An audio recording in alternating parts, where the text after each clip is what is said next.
Assalamualaikum warahmatullahi wabarakatuh.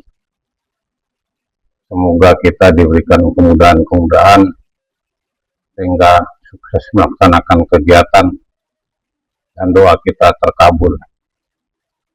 Saya akan menyampaikan edukasi upaya pemerintah Indonesia dalam menanggulangi masuknya dan peredaran narkotika secara komprehensif, baik itu melalui aspek hukum, baik melalui preventif hingga rehabilitasi. Jadi begitu besarnya niat pemerintah, ini harus didukung oleh masyarakat, kepala rumah tangga. Apa itu poin langkah utama yang diambil untuk pemerintah dalam menanggulangi narkoba, yaitu penguatan penegakan hukum. Jadi kekuatan penegakan hukum dan kelembagaan, dibentuklah Badan Narkotika Nasional. Itulah yang kita pegang tahun 2024, menyampaikan 15 tahun sampai 24 tahun pemuda 57% terjangkit pecandu narkoba. Dari BNN kita juga tahu besarnya 84 triliun anggaran era APBN dikeluarkan untuk penanggulangan rehabilitasi, kepolisian, pengadilan, penjara, dinas sosial, dan untuk penyuluhan kampanye. Begitu besarnya. Selanjutnya, upaya tersebut oleh pemerintah dibuatlah undang-undang narkotika. Bagaimana sebenarnya penyusunannya, penegakannya, dan tugas melalui undang-undang itu bagaimana? Ya, ini disahkan oleh DPR kita. Maka pengadilan berpedoman kepada undang-undang dengan cara yang tegas.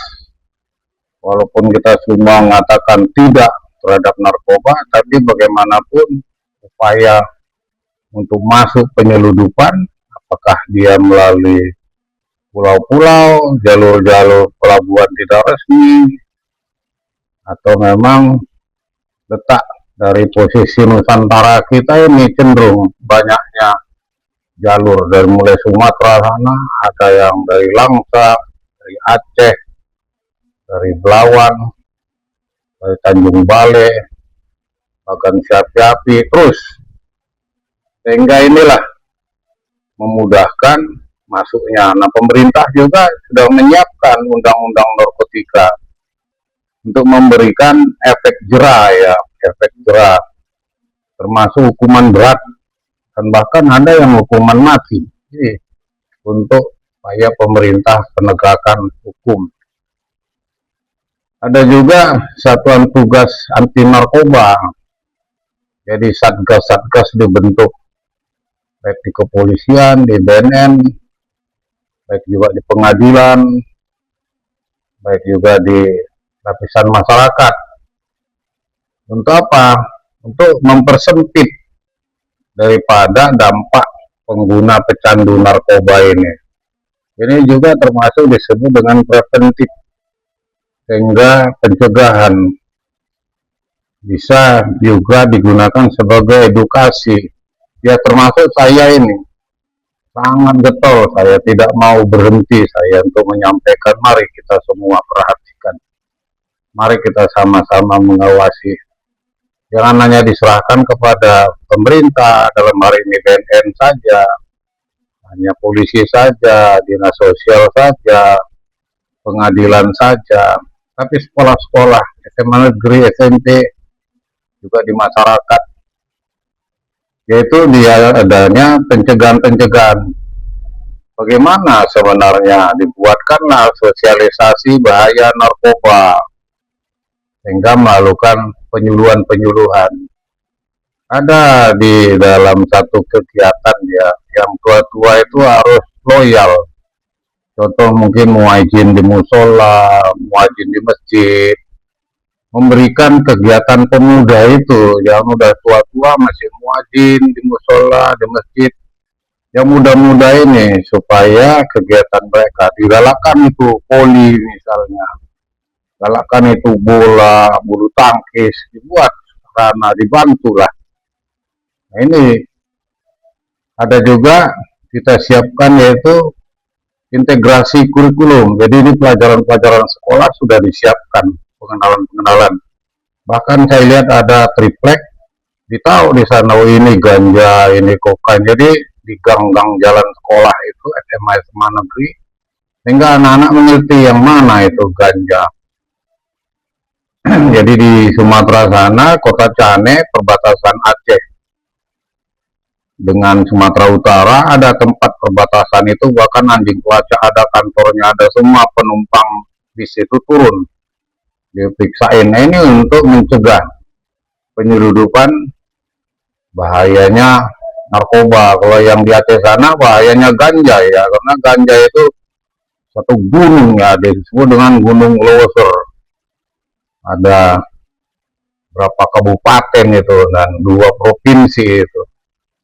Dibuat juga untuk pencegahan ini oleh pemerintah, komunikasi terbuka, untuk mendorong komunikasi kepada lingkungan ya, keluarga, ya termasuk saya inilah.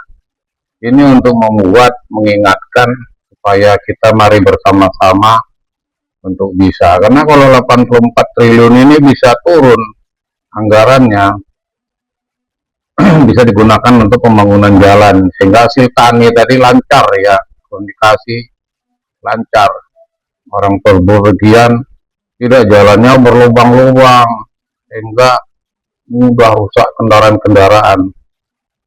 Ada juga disiapkan penguatan peran daripada masyarakat. Jadi masyarakat pemangku adat, kepala desa, cari mudin-mudin ini, membentuklah kader pemuda, apa itu melalui Karang Taruna, sehingga dapat sebagai pengawas, sehingga dapat mengawasi peredaran-peredaran gelap.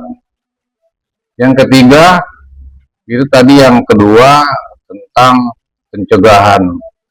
Kalau yang satu tadi penguatan pencegahan. Ketiga ini adalah rehabilitasi.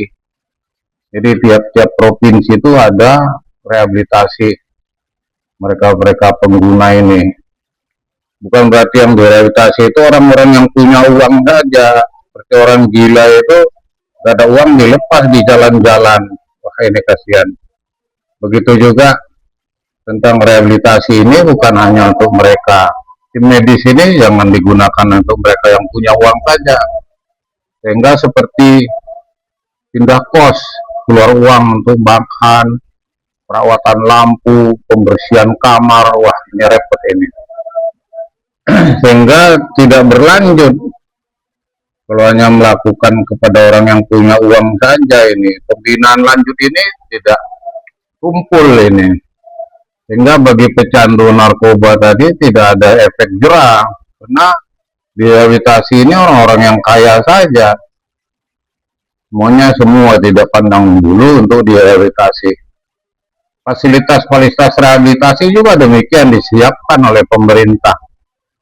Merujuk penggunaan narkoba itu tadi, ke lembaga rehabilitasi tadi oleh dinas sosial, dinas kesehatan, kelembagaan untuk mendapatkan perawatan. Yang keempat yaitu pengawasan wilayah. Jadi wilayah jangan sempat masuk penyelundup itu. Jadi pengetatan pengawasan perbatasan. Jadi di sebelah barat Kalimantan sana, di sebelah baratnya Sumatera Utara sana, dalam perbatasan Singapura, Malaysia, sehingga kita bisa menjaga pengetatan. Jadi jalur-jalur yang bukan pelabuhan resmi maupun disebut jalur-jalur tikus ya. Jangan sempat nanti malam masuk orang-orang, ratusan orang, ribuan orang, bahkan jutaan. Disebut dengan narkoba, tidak boleh, tapi orang luar negeri masuk terus ke Indonesia berjuta-juta.